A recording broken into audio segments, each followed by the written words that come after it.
Question 3 है factorise the following using appropriate identities. तो यहाँ पर जो हमें क्वेश्चंस दे रखे हैं इनका हमें फैक्टराइज करना है बाय यूजिंग एप्रोप्रिएट आइडेंटिटीज।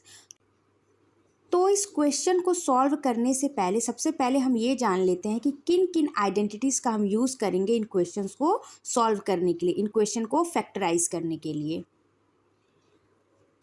तो सबसे पहले जो हम आइडेंटिटी यूज़ करेंगे वो है a प्लस बी का होल स्क्वायर का फार्मूला। तो a प्लस बी का होल स्क्वायर का जो फार्मूला होता है वो क्या होता है, a square plus 2ab plus B square.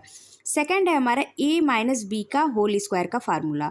तो a माइनस बी का होल स्क्वायर क्या होता है, a square minus 2ab plus B square. And third है हमारा A square minus B square. तो A square minus B square होता है एक ब्रैकेट में ए प्लस बी और दूसरे ब्रैकेट में ए माइनस बी। आइए फर्स्ट क्वेश्चन है हमारा 9x square plus 6xy plus Y square. यहाँ पर देखिए 9x स्क्वायर को क्या हम 3x का स्क्वायर लिख सकते हैं, बिल्कुल। और वाई स्क्वायर को हम ऐसे लिख सकते हैं y का स्क्वायर। और 6 अगर ये ए की तरह एक्ट करे और ये बी है तो यहाँ पर अगर मैं लिखूँ 2 into A into B plus plus, तो क्या ये ए प्लस बी के होल स्क्वायर के फार्मूला की तरह नहीं दिख रहा है? तो ये जो टर्म है वो बिल्कुल इसकी तरह दिख रहा है। तो अब ये इस फॉर्म में, हम इसको इस फॉर्म में लिखेंगे।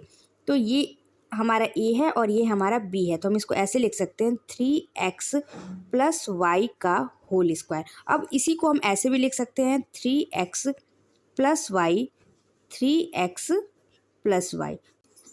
ये रहा हमारा सेकंड क्वेश्चन, इसका हमें फैक्टराइज करना है। तो ये है 4y square minus 4y plus 1।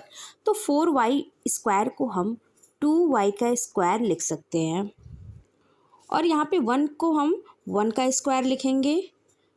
2 into A into B plus minus term है वो हमारा बिल्कुल a माइनस बी के होल स्क्वायर के फार्मूले के फॉर्म में दिख रहा है। तो यहाँ पर a है हमारा 2y और 1 है b है हमारा 1। तो यहाँ पर हम लिखेंगे 2y और माइनस 1 का होल स्क्वायर। इसको हम इस तरह लिख सकते हैं 2y minus 1 and 2y minus 1। Third and हमारा last question x square minus Y square upon 100। तो x को मैं ऐसे लिख सकती हूँ x का स्क्वायर और y स्क्वायर अपॉन 100 को मैं y अपॉन 10 का स्क्वायर लिख सकती है। तो ये बिल्कुल जो टर्म है वो a square minus B square identity की तरह दिख रही है, बिल्कुल इसकी तरह दिख रहा है। a square minus B square जो बराबर होता है a प्लस बी के और दूसरे ब्रैकेट में a माइनस बी। तो इसको भी हम ऐसे ही लिख देंगे, यहाँ पर a की तरह एक्ट कर रहा है हमारा x और b की तरह एक्ट कर रहा है y अपॉन 10। तो एक ब्रैकेट में हमारा हो जाएगा x प्लस वाई अपॉन 10 और दूसरे ब्रैकेट में हो जाएगा x माइनस वाई अपॉन 10।